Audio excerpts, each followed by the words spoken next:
Bom, boa noite a todas e a todos. Muito obrigada pelas palavras que vocês me endereçaram. Eu queria lhes dizer, bom, os que receberam o texto já viram isso, quem não recebeu, deixa eu avisar. O texto é muito longo e eu vou fazer só a primeira parte. Ele está dividido em duas partes. A primeira parte é a relação entre a gramática e a filosofia, tal que a gramática que Spinoza escreve pressupõe a filosofia dele. E a segunda parte faz o contrário. Mostra como a filosofia de Spinoza pressupõe a gramática da língua hebraica. Porque é isso que ele escreve. E eu costumo dizer, e o próprio Spinoza sugere isso, que ele pensa em hebraico, pensa em português, porque era a língua que ele falava, e escreve em latim. Então, a presença das questões sobre linguagem são muito fortes na filosofia de Spinoza. Eu estou fazendo essa apresentação para deixar claro para aqueles que têm o texto inteiro, que é só metade que vai ser lida, e mais, para facilitar a leitura, eu tirei as notas. Então, quando eu entregar para o Silvio o texto que ele vai fazer circular como publicação, aí eu coloco as notas, né? Então, vocês verão que há muitas citações e não tem nota de rodapé dizendo de onde elas são tiradas. Quando for necessário, eu vou dizer, está em tal livro de Spinoza, está em tal obra de Spinoza. Tá?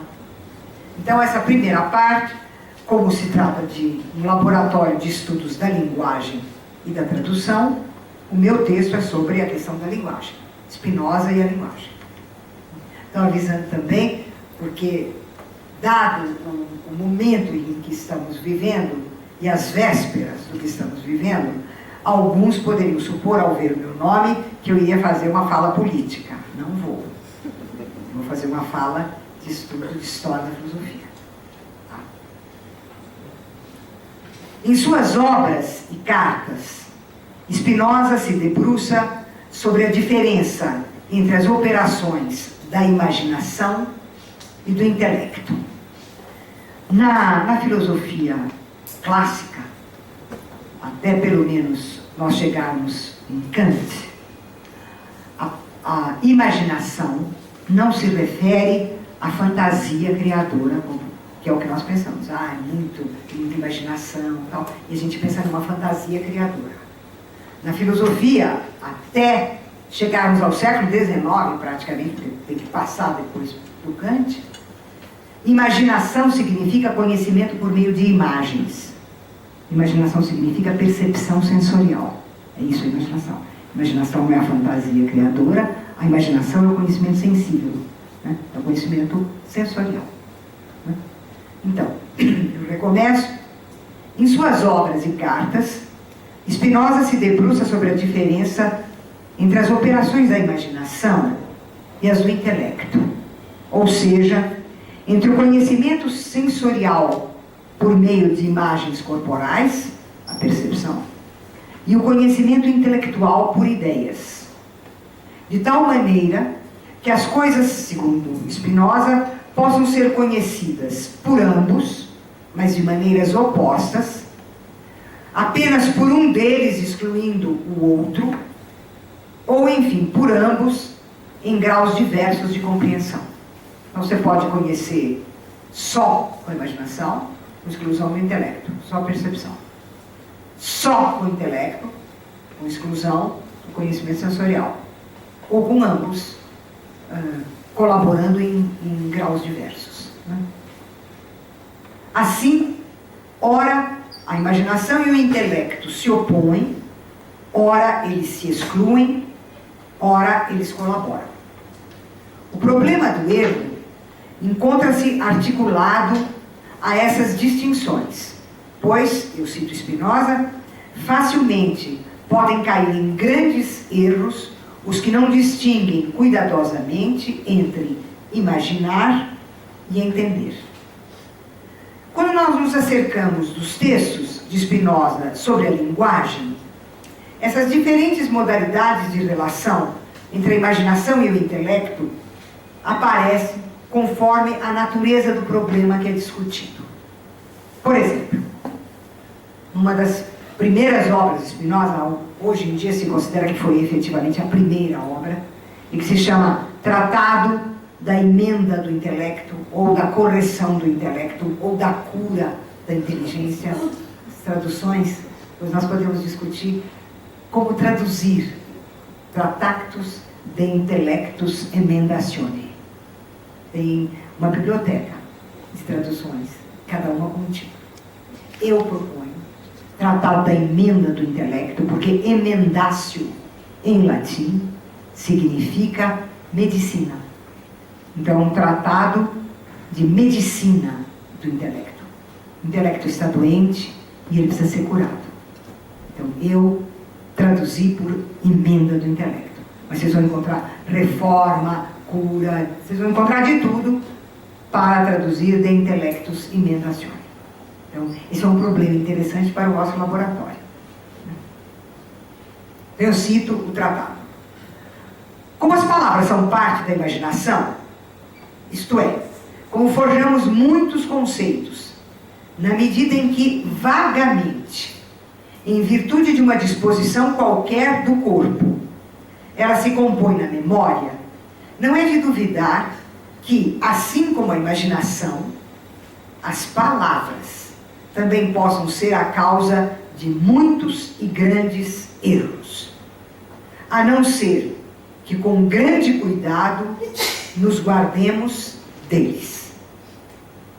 Ajunte-se que as palavras são formadas ao capricho e segundo a compreensão do vulgar, de modo que são sinais das coisas na medida em que existem na imaginação e não na medida em que existem no intelecto.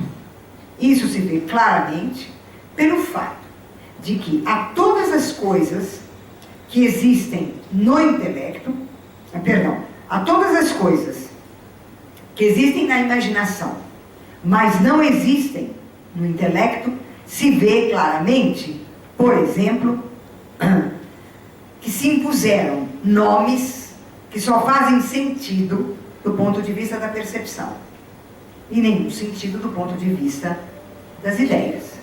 Ao contrário, vê-se claramente pelo fato de que todas as coisas que só existem no intelecto e não na imaginação, impuseram-se muitas vezes nomes negativos, tais como incorpóreo, incriado, infinito, e também porque muitas coisas que são realmente afirmativas se exprimem com palavras negativas, por meio de oposições, tais como incriado, independente, infinito, imortal, etc. Spinoza vai fazer uma lista de palavras negativas que, entretanto, do ponto de vista do conhecimento intelectual, conhecimento conceitual e verdadeiro, é tudo positivo, não tem nada negativo.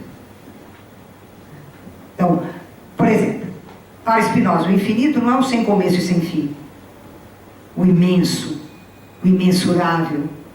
Não, o infinito é aquilo que existe pela necessidade da sua própria natureza. Ponto. Parágrafo. Tá? Por isso, ocorreram aos primeiros homens a usurpar o lugar dos nomes positivos com nomes negativos.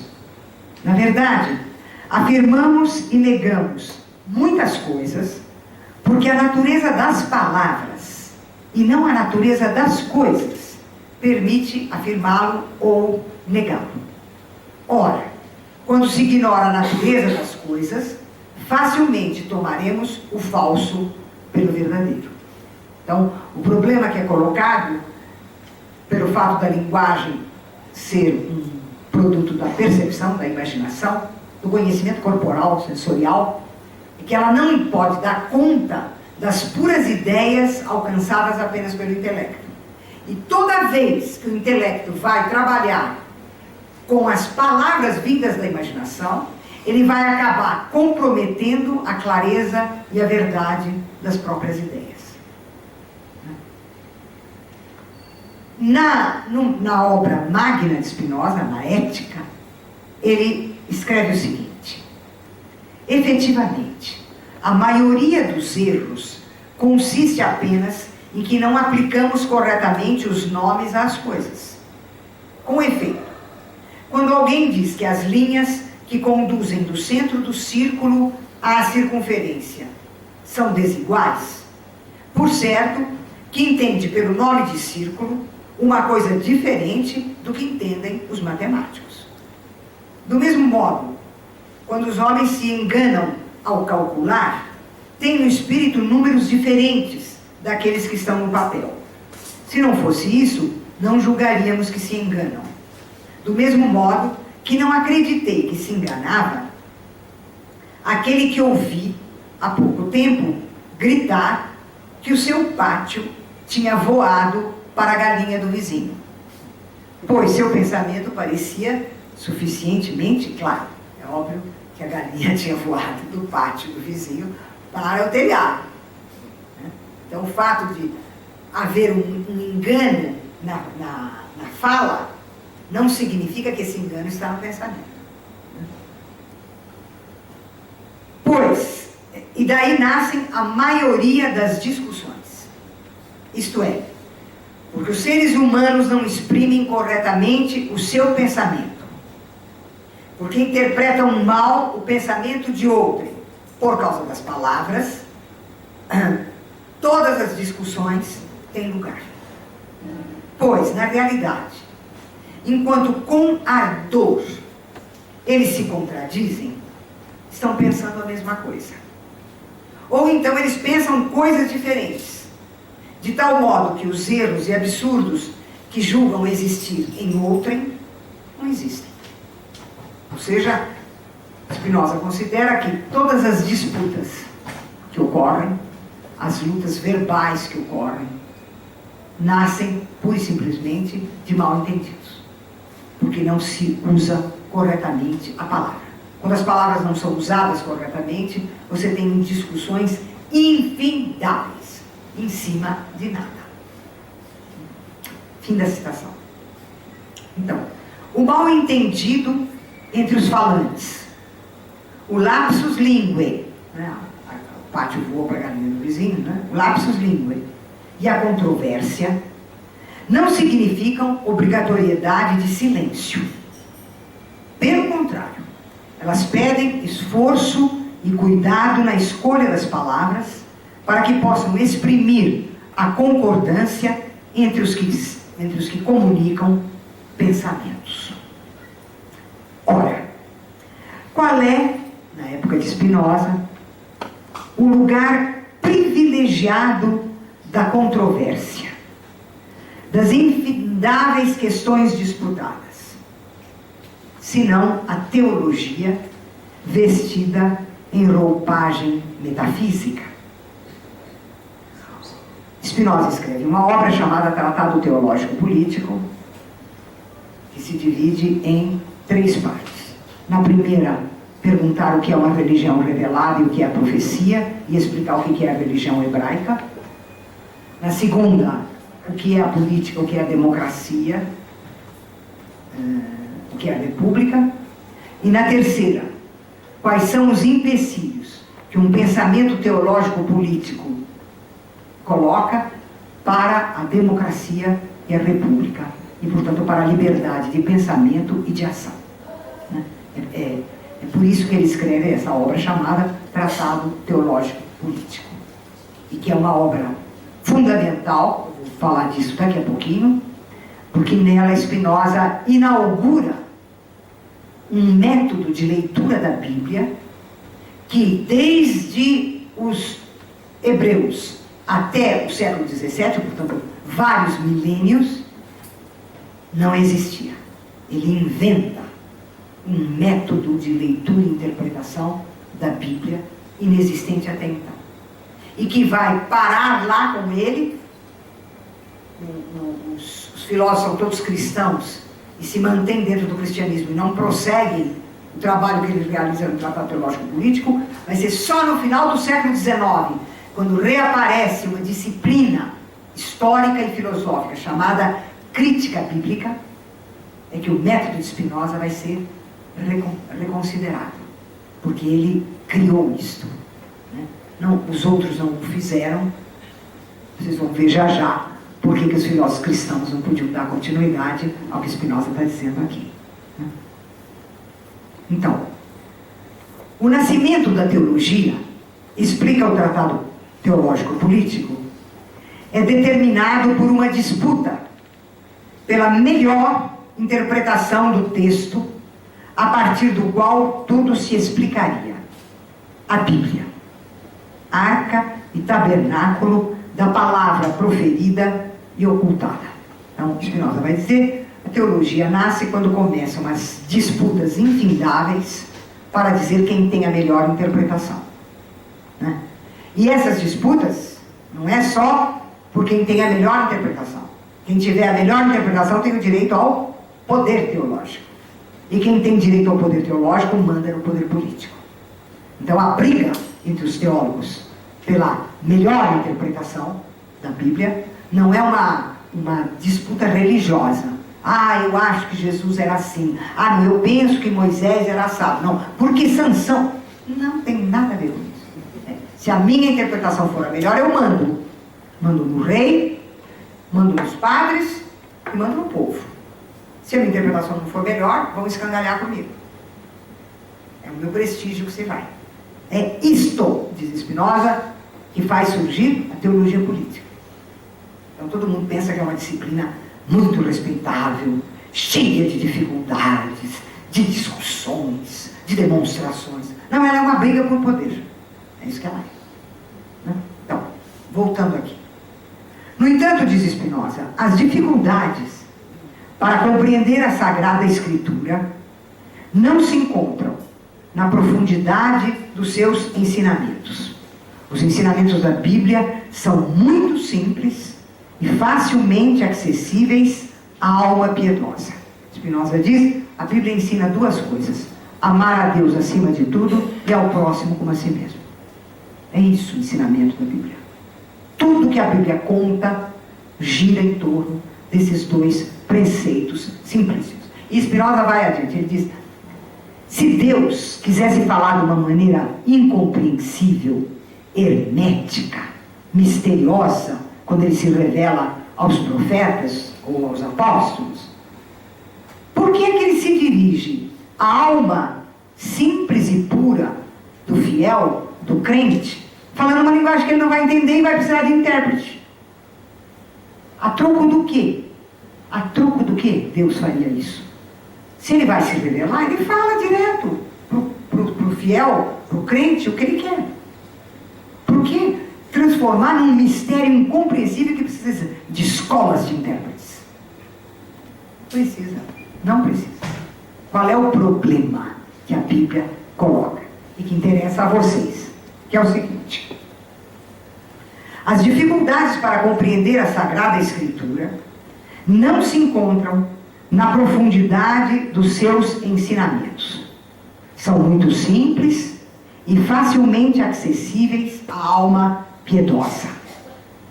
As dificuldades se encontram na língua em que o texto foi escrito. Spinoza está se referindo sempre ao Antigo Testamento.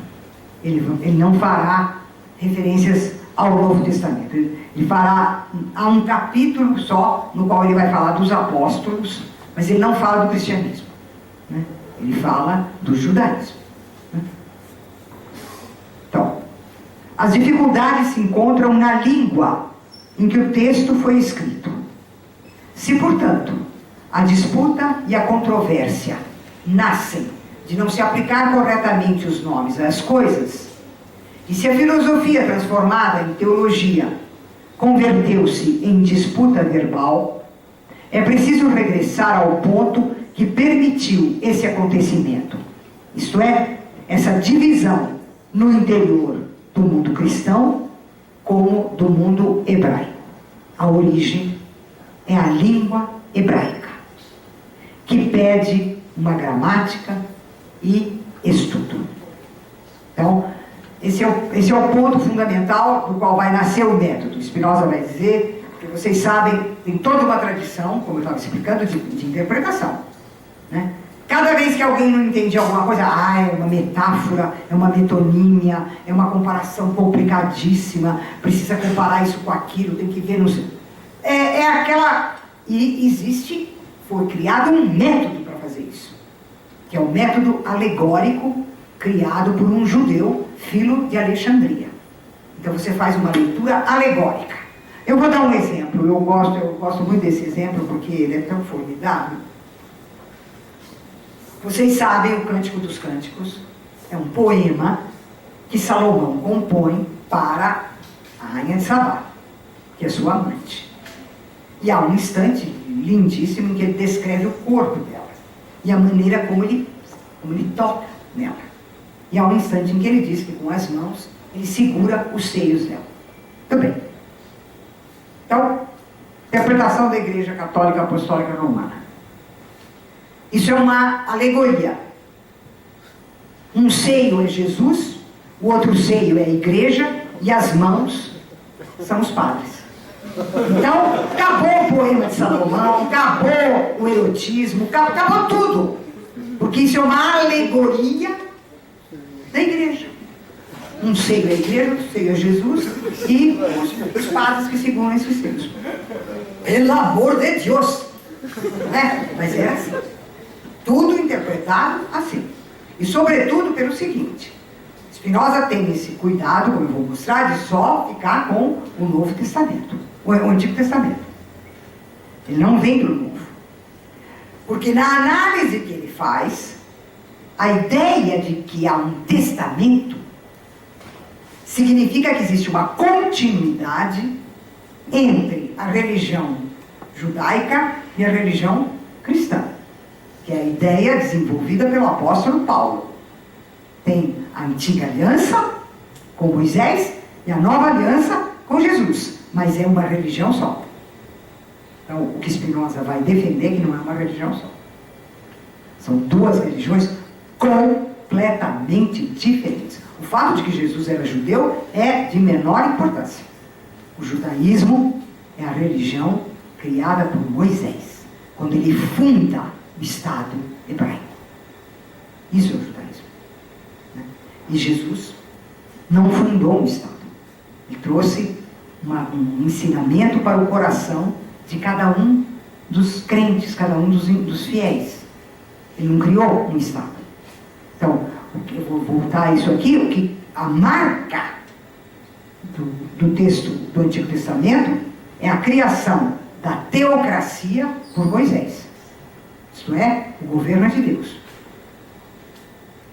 O cristianismo não criou um Estado. Jesus não é um fundador político. Moisés é um fundador político. Jesus não é. E aí os cristãos inventam que a teocracia é através dos reis ungidos e sagrados, que é o melhor regime político, porque a Bíblia manda que seja assim. Aonde a Bíblia manda que seja assim? Mas lá em Moisés. Em Jesus não tem nada disso. Então é por isso que eles precisam que haja um Antigo Testamento e um Novo Testamento, para você estabelecer a continuidade e dizer que aquilo que Moisés fez lá atrás serve agora para os cristãos. Essa é a má-fé da leitura cristã do texto. É disso que se trata aqui. Tá? Espero que os cristãos que estão presentes aqui não se aflijam, porque o cristianismo não tem nada a ver com essa leitura malvada da Bíblia. Então, Spinoza recebera lições de hebraico na Academia Árvore da Vida e dava aulas de língua hebraica a um grupo de amigos. Isso nos leva a concluir que, obviamente, existiam gramáticas hebraicas. Nesse caso, por que Spinoza escreveu um livro intitulado Compêndio da Gramática Hebraica? A resposta se encontra em duas passagens desse livro, quando Spinoza declara que os gramáticos judeus escreveram a gramática da Sagrada Escritura, mas não a da língua hebraica.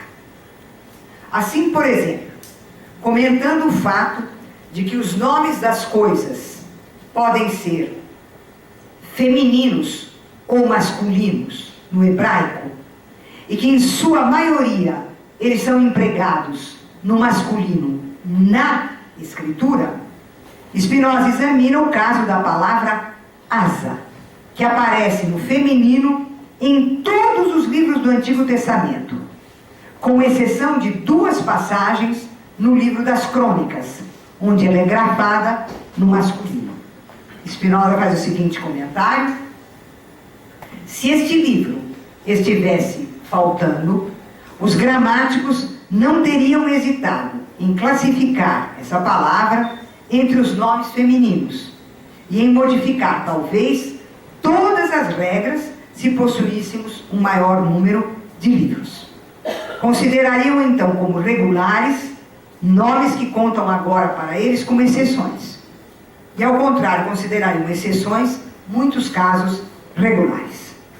Então, no Tratado Teológico Político, entre as várias dificuldades apontadas para a leitura da Bíblia, encontra-se justamente a perda da língua, que foi provocada pelo tempo, que varreu a língua da memória e palavras, fazendo com que palavras desaparecessem, caíssem em desuso, embora conservadas aqui e ali nas margens do texto bíblico, sendo por isso quase indecifráveis. Além disso, deu-se a desaparição de toda a literatura judaica profana. Ademais, o hebraico escrito não possuía vogais, só escritas as consoantes, né? E a vocalização tardia dos textos ficaram na dependência das escolhas dos diferentes escribas. E a confecção também tardia do cânone deixou os textos ao sabor das decisões, primeiro dos rabinos e depois dos teólogos cristãos, de tal modo que se pode perceber a distância entre a língua hebraica como um todo e a sua versão bíblica, que é uma parte apenas da língua, e não toda a língua hebraica. Essas observações deixam claro, portanto, que a língua hebraica não se confunde com a linguagem bíblica. Ela é mais rica e mais ampla do que a linguagem bíblica. E, por outro lado, tanto a literatura hebraica quanto a língua falada pelo povo não podem se esgotar nos registros bíblicos. Chegamos assim a 2 consequências. Em primeiro lugar, por não terem recorrido a todos os materiais linguísticos, os gramáticos produziram algo diverso à realidade da língua e contrário ao seu espírito, além de contrário à razão, pois as leis gramaticais que eles elaboraram são uma mistura de leis de exceção que consideram irregulares coisas perfeitamente regulares. Falta, portanto, um conhecimento racional, metódico e universal da língua, como um todo.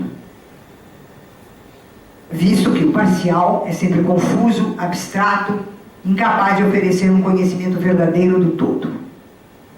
Os gramáticos operaram no plano imediato em que a língua se oferece. Portanto, eles operaram no plano da imaginação, da língua como um produto da imaginação. E eles não foram capazes de realizar um trabalho de reflexão, procurando a gênese das operações de sentido realizadas pela linguagem.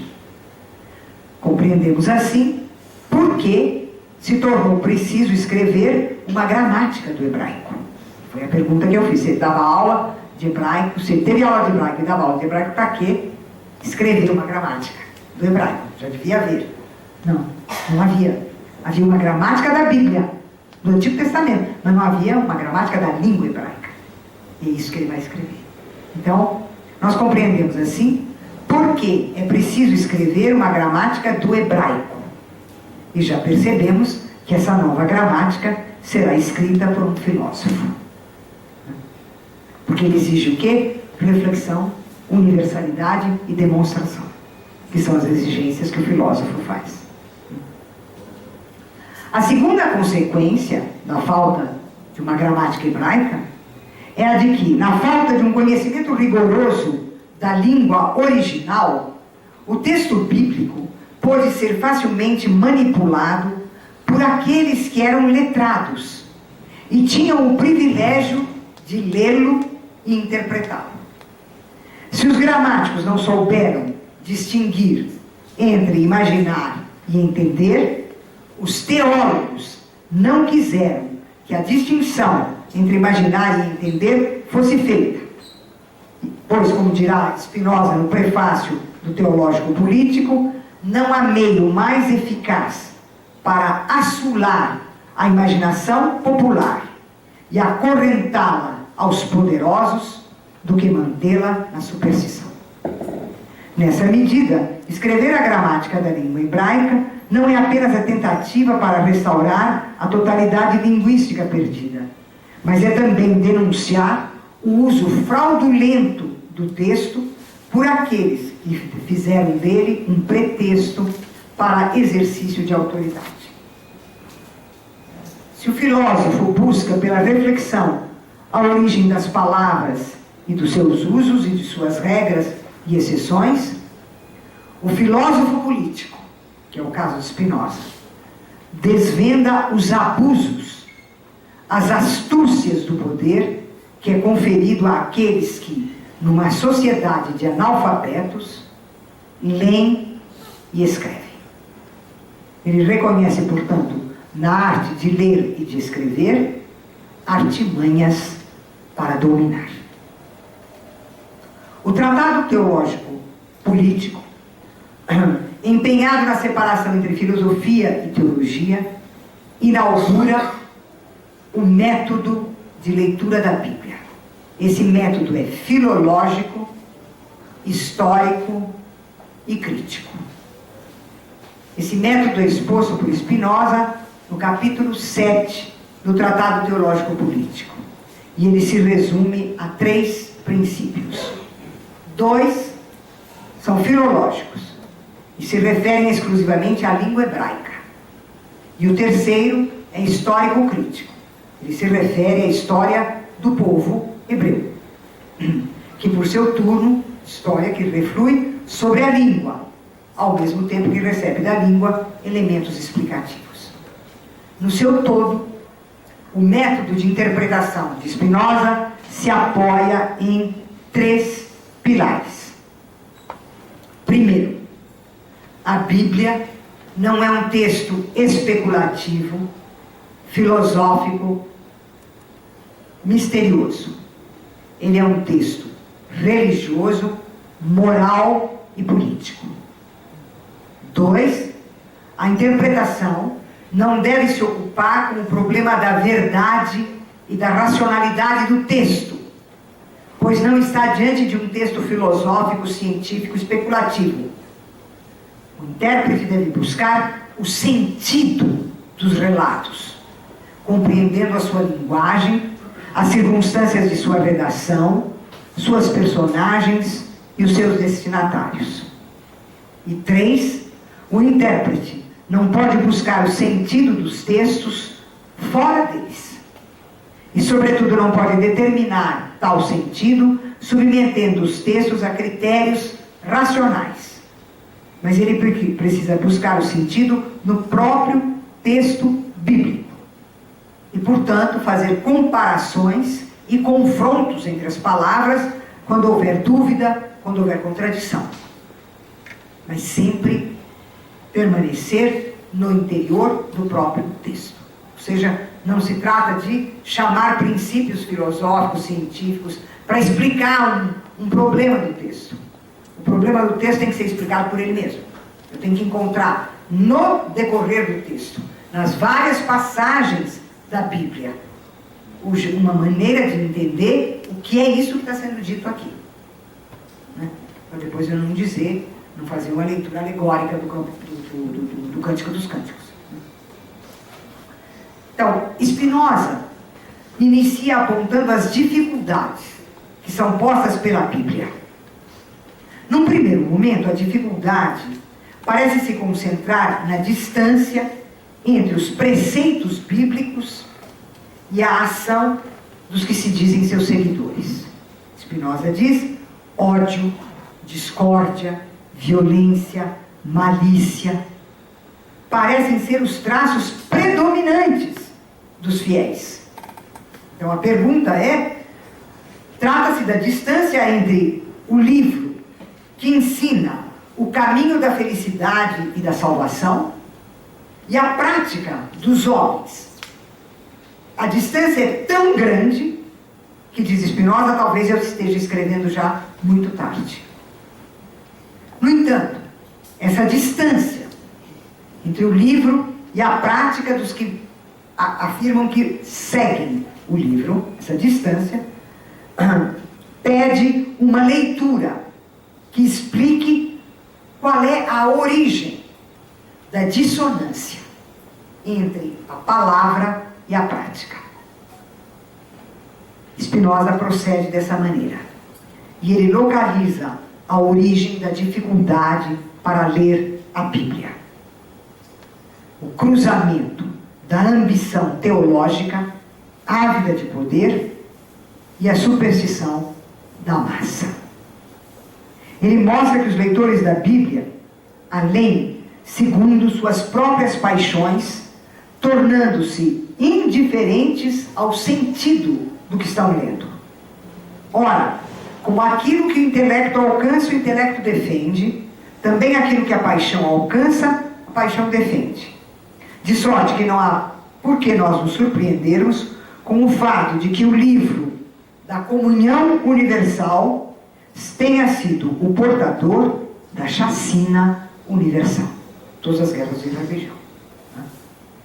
Diante dessa situação, o método criado por Spinoza é uma força liberadora, porque ele libera o texto das paixões criminosas do teólogo e da insanidade da massa supersticiosa, chamando para isso novos leitores. Para os novos leitores, as dificuldades da Escritura Sagrada, a dificuldade da Escritura Sagrada está localizada num outro lugar. O método de interpretação da Bíblia, diz Spinoza, não difere em nada do método para o estudo da natureza. Tomando a ideia de história, no seu sentido clássico, de coleta exaustiva de dados certos, obtidos por testemunho direto ou por testemunhos indiretos confiáveis, pode-se concluir que, assim como o método para a interpretação da natureza consiste essencialmente em considerar primeiro a natureza como um historiador, e após ter reunido os dados certos, concluir com as definições das coisas naturais, assim também, para interpretar a Escritura, é necessário adquirir um conhecimento histórico exato dela. E uma vez conhecidos os dados e princípios certos, concluir legitimamente o pensamento dos autores. Então, a ideia, o método de Spinoza é um método filológico, histórico e crítico pelo seguinte: filológico, porque ele acompanha a origem e o desenvolvimento das palavras. Histórico, porque ele toma história no sentido greco-romano e mesmo no sentido que ela tem, a história tem no século, até o século XVII e XVIII, de coleta exaustiva de dados confiáveis. E depois, ele é um método histórico crítico. Crítico significa você tem ininterruptamente, diante de uma contradição, de uma dissonância, de uma diferença, você tem que fazer comparação entre os textos, até você encontrar o motivo pelo qual eles se contradizem, ou o motivo pelo qual eles têm só a aparência de se contradizer. Porque dessa maneira, você não precisa inventar um método em que a Bíblia tem que ser lida como alegoria, como metáfora, como retórica. Então, quando o leitor se deparar com uma contradição ou com uma coincidência entre o texto bíblico e o que a razão diz, deve considerar essa coincidência insignificante para o trabalho interpretativo. Pois o relato bíblico permanece sempre no plano da imaginação. E a ausência de exigência de que o texto seja considerado racional, é a última coisa que você tem que considerar, é que o texto bíblico seja racional. Ele não nasceu para isso, ele não é um tratado de filosofia. Ele nasceu para relatar a história de um povo. Tudo que aconteceu com ele. É disso que se trata. Daqui a pouco eu chego lá. A Bíblia é o relato, é o documento que relata a história de um povo particular, o povo hebraico. E relata uma longuíssima história, que é narrada em diferentes épocas, por diferentes escritores, para diferentes destinatários, por razões diferentes. Então não se pode exigir desse texto que ele seja como um texto filosófico ou como um texto matemático, do qual você possa dar uma demonstração racional. Ela não é isso. A Bíblia não é isso. Então, o método determina, assim, quando a interpretação deve considerar uma passagem metafórica e quando ela deve ser considerada literal. O recurso à metáfora fica excluído como procedimento para conciliar a razão e a revelação. Ao contrário, a metáfora é considerada legítima quando ela vence uma contradição entre um relato e os próprios princípios que regem esses relatos. Por exemplo, Moisés afirma: Deus é um fogo. Deus é incorpóreo, diria a metafísica. Portanto, a razão diz, a revelação está errada. Tem uma contradição entre a razão e a revelação. Mas, sendo a Bíblia palavra divina, ela não pode conter falsidade. Portanto, dirá o racionalista, a fala de Moisés só pode ser metafórica. Contestando essa decisão, Spinoza dirá que a fala de Moisés é metafórica, mas não porque a razão o exija, mas porque Moisés declarou explicitamente a incorporeidade divina. No entanto, Moisés e os demais autores da Bíblia jamais afirmaram que Deus estivesse isento de paixões. Até o Deus, tanto o Deus hebraico quanto o Deus cristão, mas o Deus hebraico o tempo todo ele está encolerizado. Ele criou o homem e o homem não fez outra coisa senão deixar Deus colérico. Deus está sempre colérico, está sempre com raiva.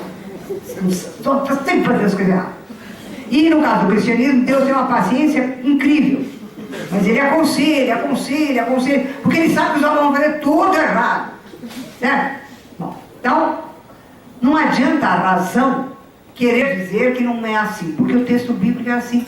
Ele se dirige à alma do crente, à alma piedosa, e não ao raciocínio filosófico e científico dele. Então, Spinoza dirá que a fala de Moisés é metafórica. Não porque a razão exija, mas porque Moisés declarou explicitamente a incorporeidade divina. No entanto, Moisés e os demais autores da Bíblia jamais afirmaram que Deus estivesse isento de paixões, o que também contradiz a razão. E em hebraico, fogo é usado como metáfora de cólera e ciúme. A fala de Moisés indica que o Deus dos hebreus é um senhor colérico. Então essa fala de Moisés é metafórica porque fogo é uma metáfora na língua hebraica. Ele é metáfora de ciúme e cólera. Certo? Então aí, quando a língua diz que isso é uma metáfora, é uma metáfora. Quando a língua diz que não é uma metáfora, não é uma metáfora. Mesmo que a razão diga, racionalmente a gente deveria tomar isso como uma metáfora. Paciência, porque não tem nada racional lá. É fé. Então, para judeus e cristãos, a Bíblia é palavra de Deus. Spinoza jamais contesta essa suposição. Todavia, analisando o uso hebraico da expressão de Deus, que aparece em montanha de Deus, sono de Deus, tempestade de Deus, filho de Deus, Spinoza mostra que a expressão de Deus é usada pelo povo hebraico para designar tudo quanto ultrapasse a medida ou a compreensão humanas. Então, tudo que é desmesurado para uma medida humana, você diz que é de Deus. Um vento de Deus, uma tempestade de Deus, um homem de Deus, tudo que for imenso, enorme, acima da nossa capacidade de mensuração, os hebreus dizem de Deus. Filho de Deus, os cristãos vão transformar isso na segunda pessoa da Trindade. Mas para os hebreus, filho de Deus, e Jesus quando dizia isso, que ele era filho de Deus, significa um homem extraordinário, um homem formidável, fantástico. É isso que é um filho de Deus, né? Então, em hebraico. Então, Spinoza mostra que a expressão é usada pelo povo para designar tudo quanto ultrapassa a medida ou a compreensão humanas, sem com isso implicar num ato divino. De Deus, na língua hebraica, é metáfora para o imensurável, para tudo quanto a imaginação não possa determinar com seus próprios parâmetros. Dessa maneira, sem negar em momento algum do teológico político que a Sagrada Escritura seja palavra de Deus, a análise que Spinoza faz do uso da língua indica, de modo sutil e indireto, a realidade humana do documento judaico-cristão. Não é o filósofo racionalista que mostra isso. É o filólogo. É o trabalho de filologia que vai explicar palavra de Deus não quer dizer nada senão uma revelação que ultrapassa a capacidade humana.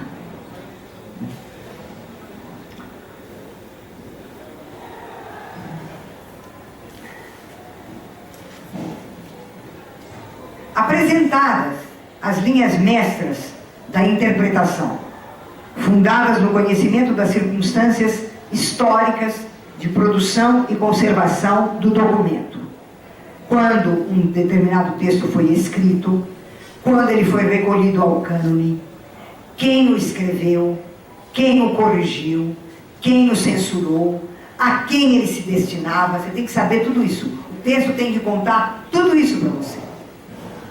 As palavras vão dizer para você, quando você trabalhar o hebraico, a data, a época. É como se a gente lesse uma poesia em português arcaico. Você vai dizer, não, essa poesia não foi escrita no século XX. Provavelmente ela foi escrita no século XVI, no século XV. Então, o trabalho do filólogo vai mostrar, né, a datação, quando o texto foi escrito. Depois, pela leitura do próprio texto, você vai saber quem escreveu. Livro de fulano, livro de Beltrano, livro de Cicrano. Tanto que Spinoza vai dizer, todo mundo chama o Pentateuco de livro de Moisés. É um absurdo, porque no Pentateuco é narrada a morte de Moisés. Então, se você narra no livro a morte de Moisés, como é que o Moisés é o autor do livro? Não é. Né? Então, é livro de Moisés porque são os feitos de Moisés, não escrito por Moisés. Então, você tem que saber distinguir quando o de fulano é escrito por ele ou é sobre ele. Você tem que saber a quem se destina. Por exemplo, Spinoza vai dizer a quem se destina a história de Sansão. É um instante de grave situação para o povo está ameaçado pelos filistinos, está ameaçado de todos os lados, E ele precisa de um herói. Então, Sansão é uma história. Sansão não é uma revelação divina. Sansão não é um livro profético. Sansão não é como os livros de Moisés. Sansão é um livro histórico no sentido de lenda. Uma lenda para levantar o moral do povo. Os livros de Salomão. Os livros de Salomão não são livros de revelação divina. Salomão nunca se apresentou como um profeta. Ele sempre se apresentou como um sábio. Então são livros de sabedoria. Então você não pode homogeneizar toda a Bíblia, dizer que ela é toda profética, porque ela não é. Você não pode, no caso do Novo Testamento, confundir os evangelhos e as epístolas dos apóstolos de jeito nenhum. Não, porque a quantidade de evangelhos é imensa. Nós conhecemos esses 4 porque eles viraram o cânone. Mas se a gente for pesquisar mesmo, tem uns 300, 400 evangelhos. Cada apóstolo, cada discípulo de um apóstolo escreveu um evangelho, e o filho dele escreveu também um evangelho, e o tio também escreveu um evangelho. Todo mundo escreveu evangelho. Você precisava escrever evangelho, porque era com isso que você convertia os outros ao cristianismo. Então tem uma quantidade absurda de evangelhos. A mesma coisa com relação às epístolas, às cartas. Né? Tem uma quantidade enorme. Então algumas foram reunidas e formaram a parte cristã da Bíblia. Mas não é tudo. Então, o que Spinoza está dizendo é preciso saber quando foi escrito, por que foi escrito, por quem foi escrito, que destino esse livro teve. Né? Porque é só isso que permite a você entender o conteúdo que ele tem e a linguagem que ele usou. Né? Então, essa é uma regra fundamental. Então, primeira regra, o método é filológico, histórico e crítico.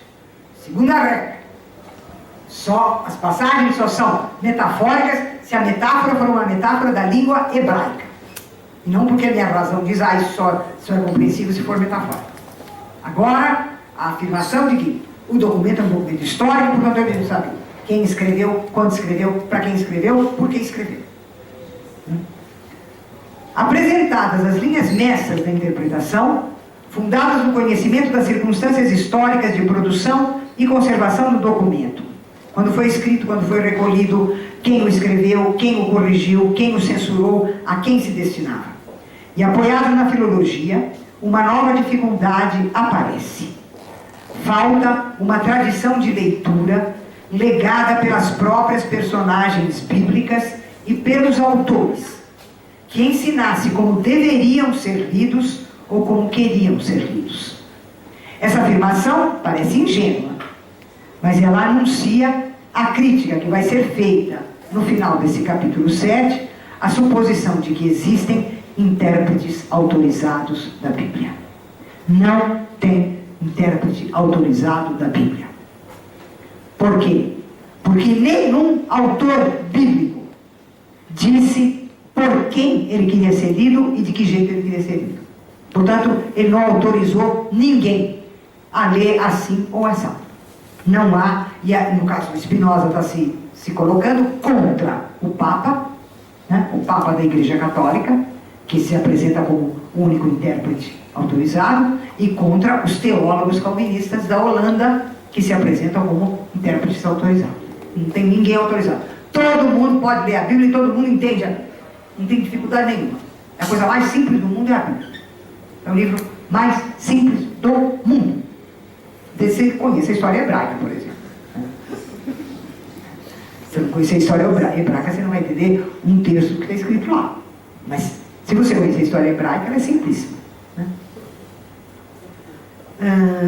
Essa afirmação, aparentemente absurda ou ingênua, né, que ninguém autorizou ninguém, anuncia a crítica que será feita à suposição de que haja intérpretes autorizados da Bíblia. Entretanto, antes de chegar a essa crítica, essa referência à falta de indicações de leitura possui ainda um outro alvo. Se as personagens e os escritores bíblicos não legaram um método para lê-los, só existe uma tradição segura para o intérprete: a tradição oral da língua hebraica. Pois é mais difícil deturpar ou mudar o sentido de uma palavra sem mexer no todo da língua do que alterar o sentido de um texto. Então, é fácil alterar o sentido de um texto. É muito difícil alterar o sentido de uma língua.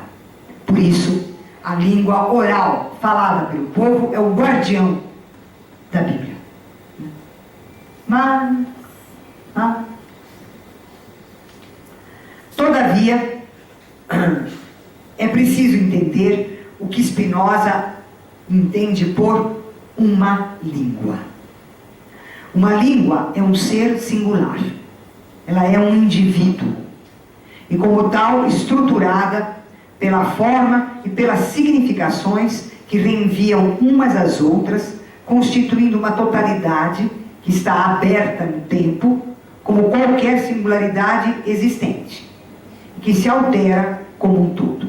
Assim, tocar em uma só palavra da língua implicaria em remanejar todas as outras palavras e transformar o seu todo.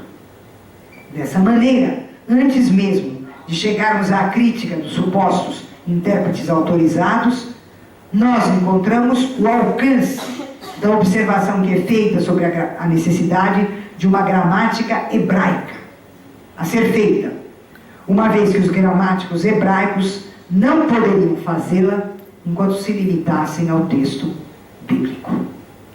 Desde que compreendamos a língua como singular, uma individualidade e como uma totalidade, também compreendemos quem é aquela figura que é designada criticamente por Spinoza como o leitor malicioso ou o intérprete autorizado. Este lê o texto como se aqueles que o escreveram ignorassem a sua própria língua. Tantas são as alterações de sentido que o intérprete impõe naquilo que lê. Nós compreendemos também que a língua é guardiã dos textos, pois esses, ao serem interpretados, podem ser pervertidos, mas a língua está lá como uma sentinela viva para protegê-los.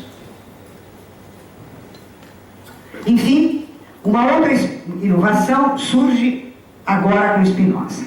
Contrariamente à tradição da leitura da Bíblia existente, estou terminando, viu, gente?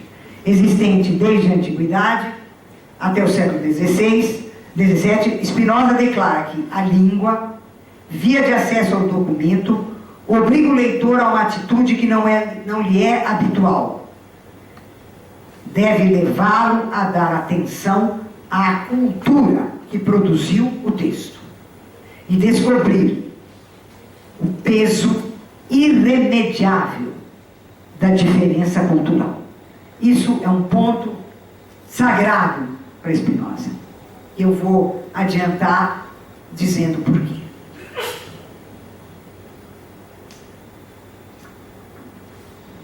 Spinoza diz o seguinte: nós temos que saber quais são as características do texto hebraico. O Novo Testamento, o chamado Novo Testamento, tem um evangelho em aramaico. Os outros 3 evangelhos são em grego. E as epístolas são em grego. Tem uma passagem muito divertida do Humberto Eco, em que ele diz, pois é, os apóstolos, com a formação muito humilde que eles tinham, eles não sabiam grego. Mas eles tinham que escrever em grego porque o grego era o inglês da época. Era a língua franca. Era a língua que todo mundo falava. A língua culta e franca era o grego. Então, se você quisesse catequizar e converter as pessoas, você tinha que falar em grego. Então, eles escreveram em grego, sem saber grego. Então, Humberto Eco diz, 90% das dificuldades que nós temos para interpretar o Novo Testamento vem do fato que foi escrito em grego por gente que não sabia grego. Então está tudo errado. Escreveram tudo errado. É uma tristeza. É uma tristeza. Agora, lá atrás, na parte hebraica, os caras todos sabiam o hebraico. Eles sabiam. Eles eram os retratos da sua sociedade. Então eles sabiam o hebraico. Então, é muito divertida essa ideia, né? de que você tem os textos dos apóstolos, os evangelhos, tudo escrito numa língua que eles não dominavam e que eles escreveram tudo errado. Está tudo errado lá. Por isso que fica horas tentando interpretar o que quis dizer aqui com essa palavra. Não quis dizer nada, ele se enganou, não era essa a palavra. E depois, o grego tem declinações. Declinou errado, botou no caso errado, tinha que estar no nominativo, botou no ablativo, tinha que estar no dativo, botou no acusativo. É uma tragédia, é uma tragédia. Tanto que, o que a Bíblia de Jerusalém fez? Se você pega a Bíblia de Jerusalém, tem mais nota de rodapé do que texto. Né? Há páginas que são só de nota de rodapé, em que se explica como é que provavelmente era a palavra que tinha sido usada, como foi feita a tradução e por que vai usar uma outra tradução que os novos tradutores acham que é mais correta. Né? E há uma coisa maravilhosa, estou saindo completamente aqui do meu texto, mas é uma coisa maravilhosa. Tem uma análise que o Carlo Ginzburg faz de uma passagem que é uma das mais célebres da Epístola aos Romanos do apóstolo Paulo. Então Paulo diz, de acordo com a tradução latina, ele diz: não ouse olhar para o alto e saber, ser prudente. Ou não te ensoberbeças, não olhes para o alto, mas ser prudente. E isso foi traduzido do grego de São Paulo, que já era precário, no latim clássico de São Jerônimo, quando ele fez a primeira tradução da Bíblia. Ele traduz, e ele não tem a menor dúvida, ele põe noli autum sapere, ou seja, está proibido querer conhecer o alto. Então, São Paulo tinha recomendado em grego, com muita dificuldade, que era para a gente não ser orgulhoso. Jerônimo não tem a menor dúvida, ele no grego que está lá, Jerônimo tem toda a razão. O grego que São Paulo colocou, leva a traduzir noli autum sapere. Não ouse saber o alto. Você não pode ter acesso ao alto. Né? E, portanto, a fé é superior à razão e não vem a razão se meter lá onde ela não é chamada. Só que não estava isso no texto grego. Então, no texto grego tinha uma afirmação de tipo moral, mas escrita num vocabulário de conhecimento intelectual, e, portanto, São Jerônimo não tem a menor dúvida de traduzir como conhecimento intelectual. Ele põe num latim correto um grego que estava errado. E assim vai a Bíblia, o Novo Testamento inteiro é assim. Porque foi escrito, é mais ou menos, agora vou sair do nosso assunto, mas é mais ou menos o que acontece hoje nas nossas universidades, com o Lattes, e a necessidade de você publicar com uma referência de um negócio que eu não sei o que é que se chama Qualis, que é um negócio chamado Qualis, que fala das revistas. Então, você tem mais pontos se você publicar em inglês. E se você aqui no Brasil tiver uma revista em inglês ou de preferência bilíngue. Bom, eu tenho lido. Eu tenho lido as bilíngues, eu tenho lido os ensaios. É qualquer língua que vocês queiram, pode ser Esperanto. Inglês não é. Não é.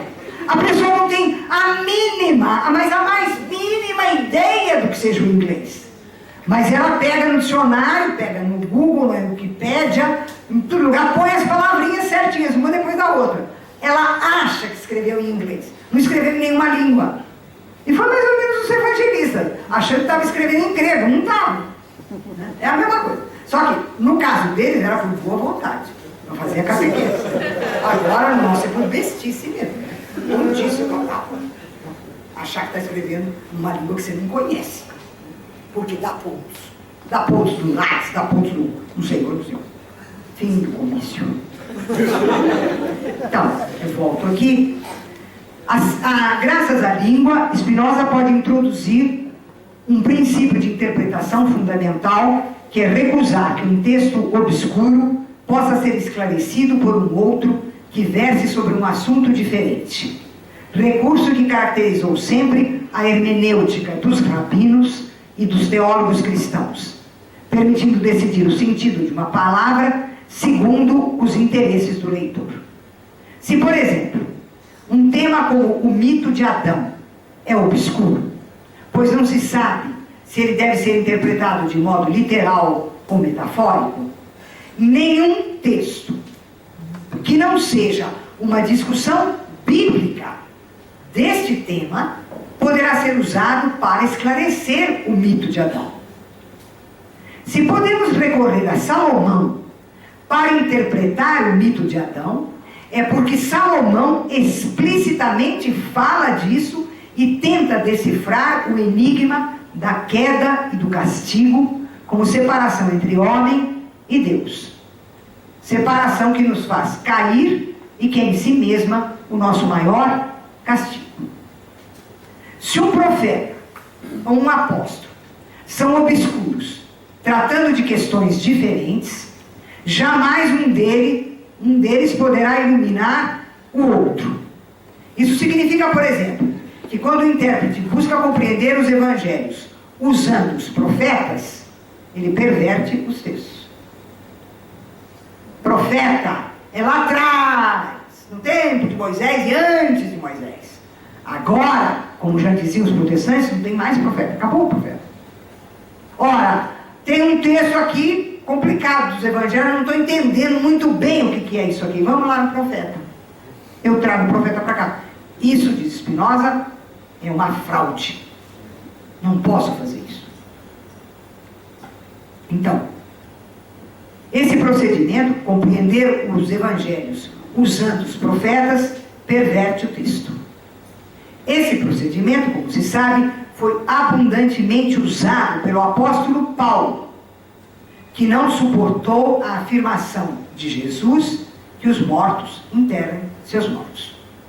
Esse procedimento é responsável pela ideia de que os pontífices cristãos são os únicos intérpretes autorizados da Bíblia, porque eles tomam como justificativa desse poder o direito que havia sido conferido ao sumo sacerdote hebraico e ao profeta para interpretar a lei. Então, já que o profeta podia e o sumo sacerdote podia, ele também pode. Né? Bom, então, Spinoza vai analisar uma coleção de abusos. E eu vou encerrar dizendo o que significa esse método e por que esse método exigiu que fosse escrita uma gramática. E por que essa gramática foi escrita por um filósofo? Então, a gramática foi escrita por um filósofo porque Spinoza produz a ideia de uma gramática racional, isto é, demonstrativa, regida por princípios e regras e normas. E ele pode fazer isso tomando a língua como uma universalidade que contém partes que possuem propriedades em comum. Na filosofia de Spinoza, uma parte que possui uma propriedade em comum com o seu todo se chama noção comum. Então Spinoza escreve a gramática hebraica usando a teoria das noções comuns, que é uma teoria filosófica da relação entre a parte e o todo. Isso não significa que você vai fazer uma leitura filosófica da Bíblia. Você tem uma compreensão filosófica da gramática hebraica. Ela sim, você tem que compreender racionalmente. Graças a ela você vai poder entender o texto e compreender o que foi que desapareceu, que palavras sumiram, que regras novas apareceram na construção das frases, enfim. Graças à gramática você vai poder entender o texto sem ter que fazer interpretações mirabolantes. E finalmente, coisa que é mais importante, Spinoza considera que a Bíblia, ele está sempre se referindo ao Antigo Testamento, né? Então é sempre a Torá, é sempre o livro hebraico. Então, ele considera que a Bíblia é um documento histórico que relata a história de um povo determinado, o povo hebraico. Esse povo foi criado a partir do momento em que Moisés fundou o Estado. E Moisés, que era um sábio que tinha vindo lá, que aprendeu tudo com o faraó, não foi brincadeira que ele aprendeu, o que Moisés percebeu? Ele disse: o povo se rebelou contra o faraó e fugiu do Egito. Esse povo é um povo rebelde, que não vai se submeter ao poder de um só, ao poder de um homem. Ele só se submeterá a um poder maior que o poder dos homens, só se for o poder de Deus. E é por isso que ele sobe lá no monte, conversa com Deus e traz a lei. Deus deu a lei. Então o que Moisés funda? Moisés funda um Estado teocrático. O governante é Deus. Nenhum homem é governante. É Deus que é o governante. Vai se considerar que a decadência hebraica começa quando se instala a monarquia, né? Davi, Saul, Salomão, etc. Isso vai ser a decadência. Então é um Estado teocrático. E por isso você não pode separar, no caso hebraico, a fundação política e a fundação religiosa. A religião e o Estado, a religião e a política nascem juntos, simultaneamente. E essa é a marca hebraica. É por isso que você pega o profeta. O que o profeta profetiza? Mas o profeta profetiza que vai acontecer não sei o que com Israel, que vai acontecer com não sei quem de Israel, não sei o que lá, que vai ter... que o povo vai sofrer as consequências de não ter respeitado a lei, que o povo vai ser beneficiado porque está respeitando a lei. É isso que o profeta fala. Como diz o Walter Benjamin, nas teses da filosofia da história, ele diz: o profeta não proclama uma verdade nova. O que o profeta faz é recordar insistentemente para o povo a lei. Então Deus deu a lei, Moisés traz ela de lá do alto do Sinai, funda o Estado, e os profetas, quando eles profetizam: a lei não está sendo cumprida, por isso vai acontecer não sei o que lá. A lei está sendo cumprida, por isso vai acontecer não sei o que lá. E de um modo geral, o profeta simplesmente diz: a lei prometeu tal coisa e ela cumprirá. A lei proibiu tal coisa e ela proibirá. É isso que o profeta fala. Por isso que o falso profeta é aquele que começa a inventar como é que vai ser o futuro. O verdadeiro profeta é aquele que lembra ao povo qual é o sentido da lei. Então, isso é o mundo hebraico. O mundo hebraico é um mundo fundado por Moisés, uma teocracia na qual a religião e a política nascem juntas, onde a religião é profética e o papel do profeta é recordar incessantemente ao povo a necessidade de respeitar a lei. O cristianismo não tem nada a ver com isso. Jesus vem e ele não se apresenta como um fundador político. Ele se apresenta como um mestre de consciência. Ele se volta para o coração de cada um. Ele se volta para a consciência de cada um. Ele não se volta para a fundação de um Estado. Ele se volta para a fé que cada um tem na salvação. É essa a mensagem dele. A mensagem dele é, portanto, uma mensagem exclusivamente de religião individual, subjetiva, da intimidade do coração e da consciência de cada um. Por que isso é importante para o Spinoza? Porque se você toma o que acontece no mundo cristão, desde a conversão de Constantino, atravessa o final da Antiguidade, entra na Idade Média e chega até o século XVII, o que é que você encontra? Você encontra as igrejas cristãs propondo teocracias. O mundo cristão, as monarquias católicas, onde o rei é ungido pelo Papa. E é fantástico, o rei é ungido pelo Papa com o óleo com que foram ungidos Davi e Salomão. Como é que o óleo que estava lá em Jerusalém com Davi e Salomão chegou a Roma para ungir os imperadores católicos? Eu não sei, mas é isso que é dito. Então, eles são reis ungidos. O que significa ser um rei ungido? Um rei ungido é aquele que compartilha a natureza de Jesus Cristo. Ele passa a ter 2 corpos. Ele tem o corpo físico de qualquer ser humano. Nasce, fica doente, morre, enlouquece, acaba. E ele tem o corpo místico, político, que não nasce, não morre, não adoece, é eterno, como Jesus Cristo. Não é brincadeira o que é um rei cristão. Ele é Deus. E não contentes com isso, depois o Papa coroa o rei. O que é a coroação? A Elizabeth, os reis da Inglaterra são coroados assim. Não sei se vocês viram os filmes, quando faz os filmes da coroação, tem uma parte que ninguém vê. Fica todo mundo na frente e ninguém filma aquilo. É a hora que ela recebe, que o rei recebe a unção. Porque nessa hora ele ficou divino. Então, se a televisão mostrar que não houve divinização nenhuma, fica meio chato, né? Então, não se mostra. Ela é ungida. Aí tem a coroação. A coroação é o seguinte: o Papa dá a coroa, põe a coroa, que é a cabeça do reino. Depois, ele dá o anel, que é o matrimônio do imperador com o do rei com o reino. Depois ele dá o cetro, com o qual o rei cumpre aquilo que ele mesmo vai decretar.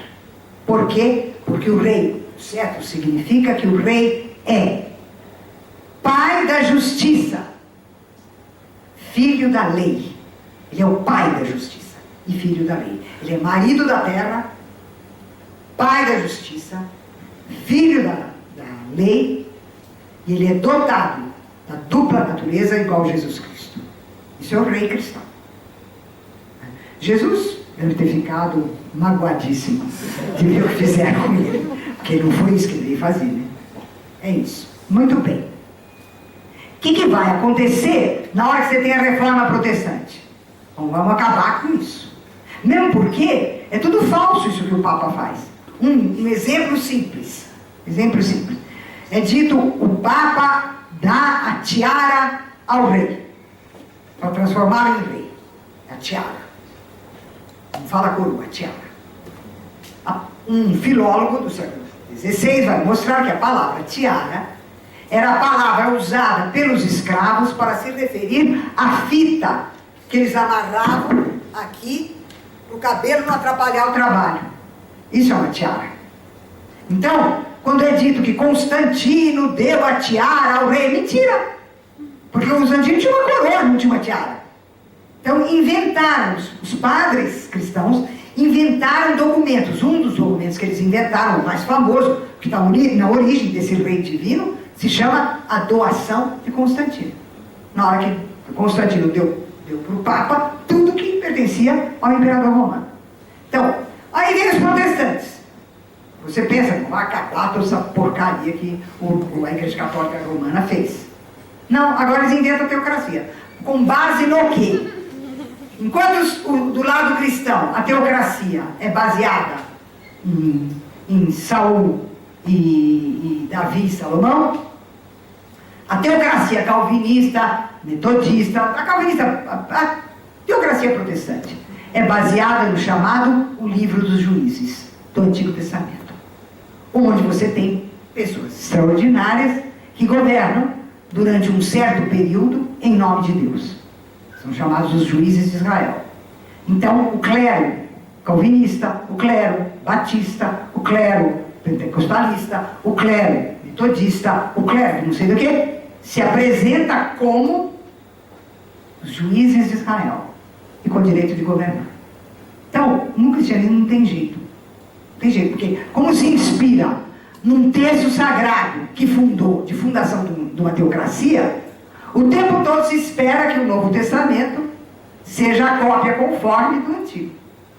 E é por isso que chama Antigo Testamento e Novo Testamento, para falar que Deus fez duas alianças, a primeira com Noé, né, o arco-íris, e a segunda através de Jesus. Então, o que Spinoza está dizendo? Tudo isso é uma construção histórica, é uma construção teológica, mas, sobretudo, é uma construção política. E é preciso, portanto, ler a Bíblia como constituindo o documento histórico de um povo determinado, e não a base, o pilar de uma outra história que começa com o cristianismo. Então, todo esse trabalho de Spinoza vem do fato de ele ter trabalhado a língua hebraica. O trabalho é, portanto, sobre a linguagem, como que vocês fazem. Obrigado.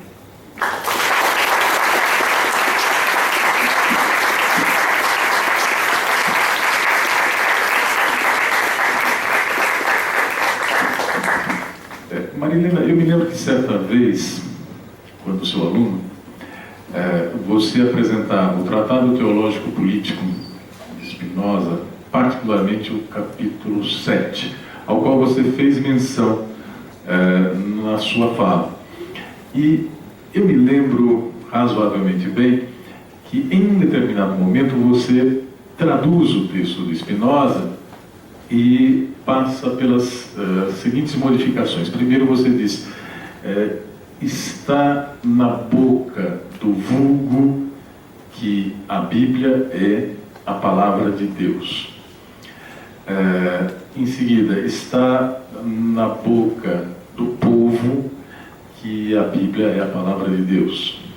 E por fim, está na boca da massa que a Bíblia é a palavra de Deus. Na verdade, eu lembro das duas primeiras. A massa eu acrescentei porque você fez uso da palavra hoje, massa. Então nós teríamos vulgo, povo e massa. Você estabelecia diferenças entre esses termos.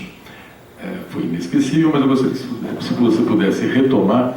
E porque para fazer essa distinção você, inclusive, retomava a maneira pela qual Spinoza lidava com a retórica, não apenas invalidando a leitura retórica, mas porque conhecia profundamente o uso da retórica. E nesse momento você não fez um sobrevoo, mas você condensou a retórica em 30 minutos. E foi uma revelação para muitos de nós lá estudantes. Você poderia retomar essa distinção?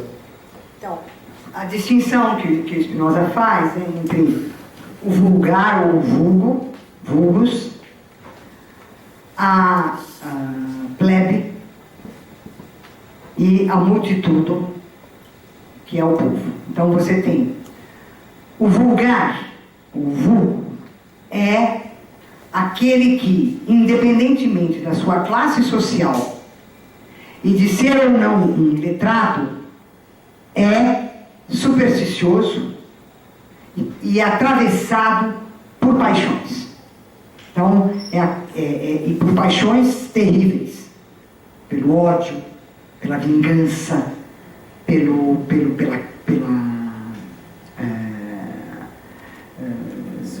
pela falta total de misericórdia, né? Pela soberba, pela inveja, pela mentira. Essas são as paixões do vulgo, que forma esse núcleo supersticioso da sociedade, independentemente da classe social. O vulgo pode estar em qualquer classe social, né? Bom, e essa expressão, o vulgar, aí vem de uma distinção que é feita na retórica. Ela é feita na retórica romana, depois ela é feita na retórica medieval e sobretudo, na retórica seiscentista, que é a distinção entre o douto e o vulgo, ou o douto e o vulgar. O douto, ele não é douto porque ele sabe ler e escrever. Ele é douto porque ele sabe pensar. E o vulgar é aquele que, mesmo sabendo ler e escrever, não sabe pensar. Então, Quando você diz, mas isso era de uma vulgaridade, você já disse tudo. Não precisa dizer mais nada. Em contraposição ao vulgo ou ao vulgar, você tem agora uma caracterização política do vulgar, que é a massa. A massa entende, porque Spinoza vai distinguir a massa da multitude. Isso é muito importante. A massa é um conjunto indiferenciado de indivíduos movidos por interesses particulares. E por isso, a expressão que Spinoza usa é: a massa é feroz. A massa é terrível. Né? Bom, essa expressão era usada na tradição para um termo que agora sim é um termo diretamente político, que é da divisão social, que é a plebe. Então, Tito Livio diz: a plebe é terrível quando não teme e temível quando não treme. Então você tem que pôr rédeas curtas na plebe. Ora, a plebe é, para Spinoza, aquele sujeito político que existe nas sociedades divididas em classe.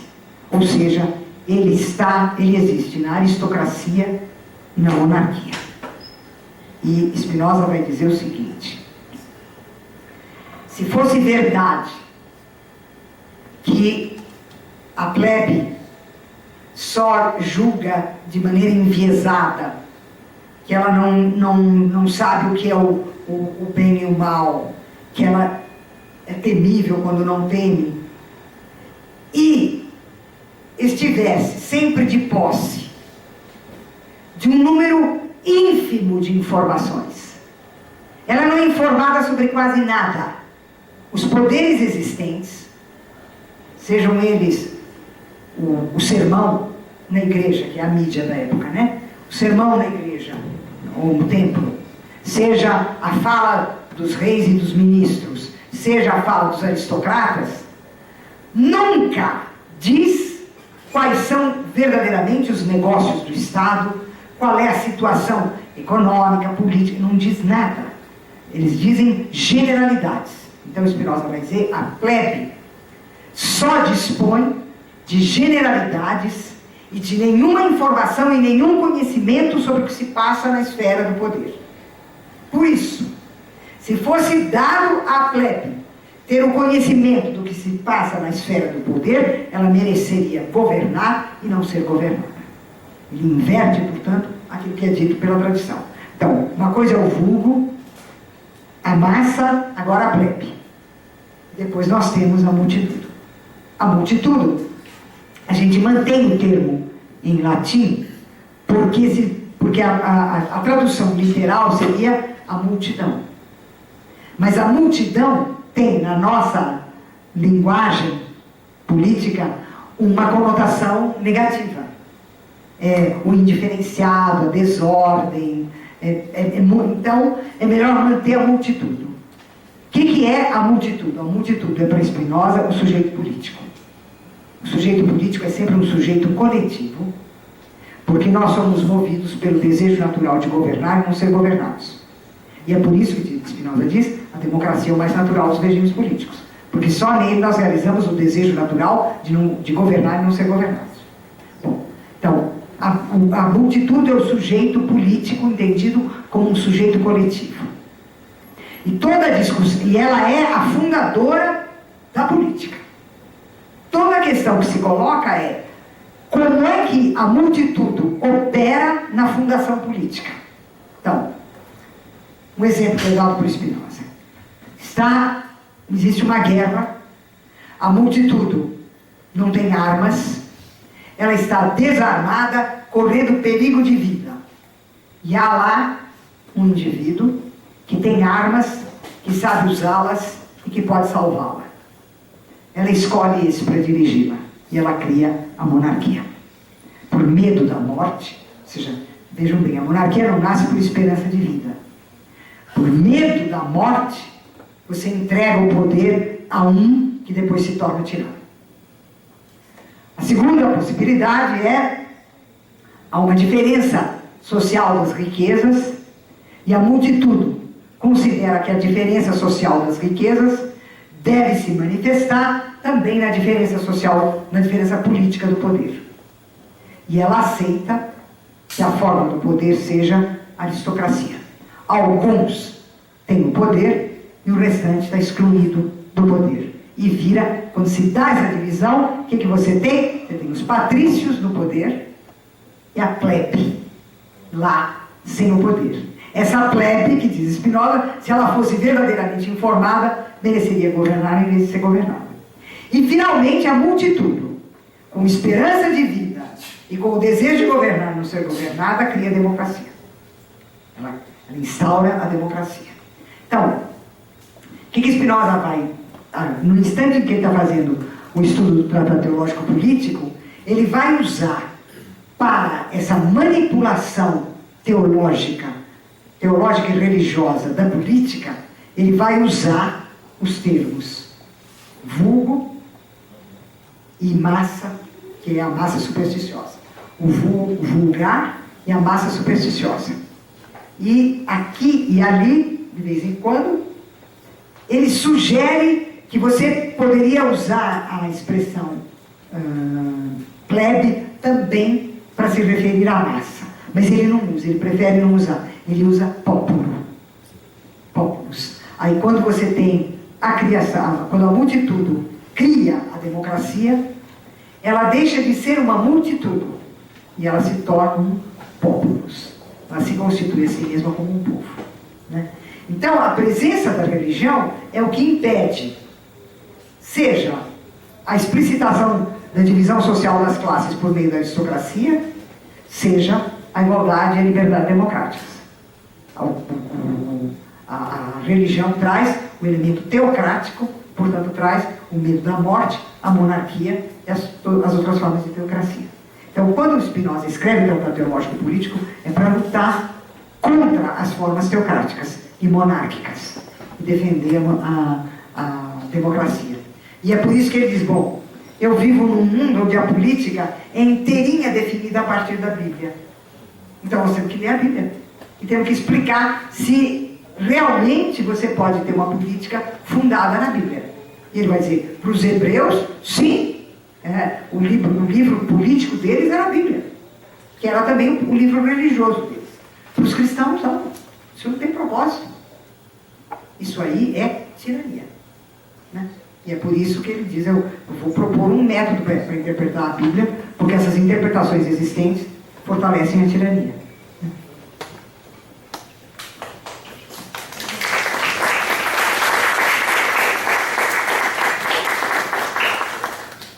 Bem, palavra com vocês.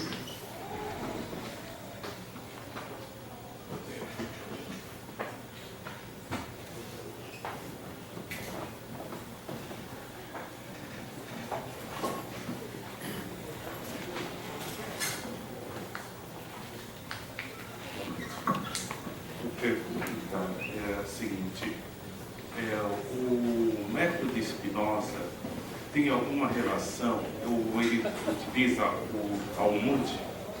O Talmud? Não, é a negação do Talmud. É a negação do Negação Talmud? do Talmud. Então ele está contra o judaísmo ou a favor do judaísmo? Nem contra nem a favor, ele está interpretando. Está dizendo, objetivamente, o judaísmo é o seguinte, objetivamente, o cristianismo é isso, Então ele utiliza ele só lê o texto bíblico. Não mexe com Talmud, com Mishnah, com Halaká, Agadá, nada disso. Com toda a literatura rabínica, porque ele considera que a literatura rabínica é posterior ao período que interessa para ele. Porque é posterior ao período mosaico, né? Interessa, por exemplo, para Spinoza o período mosaico. E da monarquia, né? Sim, Salomão, sim. sobretudo Salomão. Tá. Tá? Tá bom. Tá. Mas aí nós podemos dizer que, a partir, tomando o texto bíblico, o estudo interno da Bíblia, mas a partir desse estudo interno, tem consequências que se irradiam, digamos assim, ao Talmud e assim por diante. Ah, não, para o Spinoza não. Para o Spinoza não, mas eu digo para o mundo da cultura. Para os judeus, sim. Para os judeus espinosistas, isso é essencial. Você tem judeus que trabalham com a filosofia de Spinoza. Leem a Bíblia dessa maneira, e aí sim, o Talmud, a Mishnah, tudo, a Halaká, a Agadá, tudo entra a partir dessa maneira de ler. Mas que não é a maneira do Spinoza. É uma metodologia. Os rabinos usam uma metodologia diferente. Exatamente. Porque eles têm todo um ritual diferente, toda uma maneira de isso, exatamente. Então ele não utiliza E Spinoza, há um momento em que Spinoza estuda uma série de sinais e símbolos que os judeus usam, porque ele diz, uma vez que eles não têm Estado, que eles perderam o Estado, como é que eles se reconhecem a si próprios como um povo? Então, primeiro pela Torá, e segundo pela circuncisão, e terceiro pelos símbolos, né? O negócio da porta, o sábado, enfim, há uma série de coisas pelas quais uma identidade é preservada sem ter um Estado. Quando Spinoza escreve, não existe um Estado hebraico, né? Mesmo a vestimenta deles, pode ser considerado como também uma questão de se identificar. Isso, de identificação, identidade,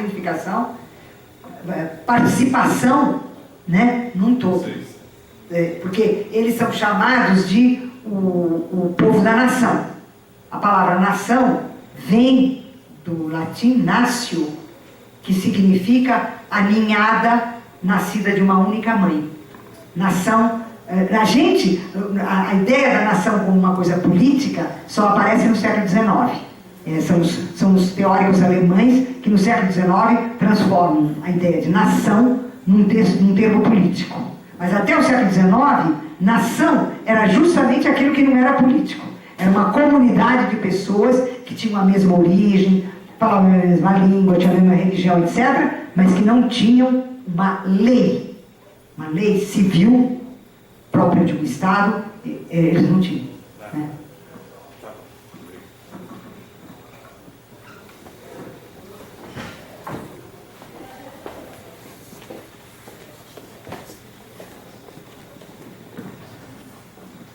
Boa noite.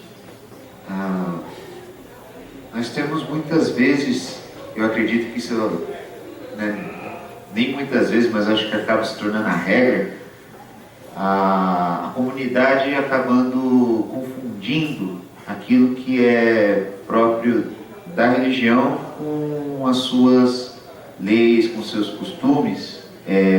Eu queria saber qual era a posição do Spinoza em relação a esse tipo de transposição indevida, porque o que a gente vê hoje na sociedade são os tais dos valores cristãos.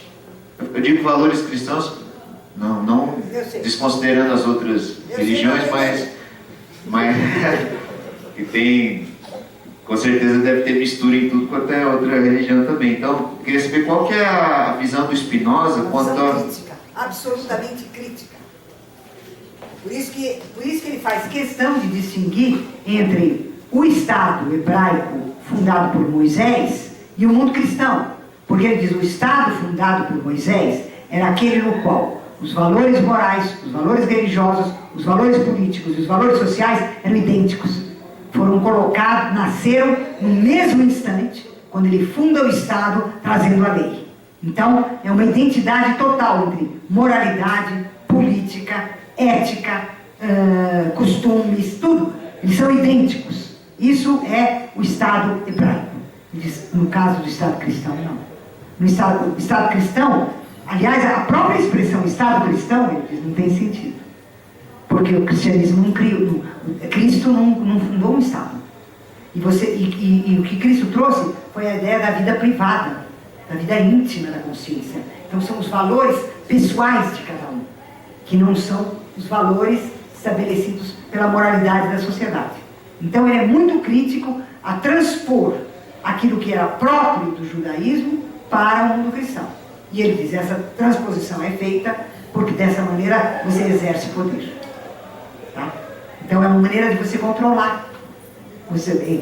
Essa cristianização da política, dos costumes, dos valores, tudo isso é uma maneira de você controlar os cidadãos. Isso tá? eu posso interpretar. Até os agora, dias de hoje. estou falando de agora. Tá certo. Tá? Obrigado.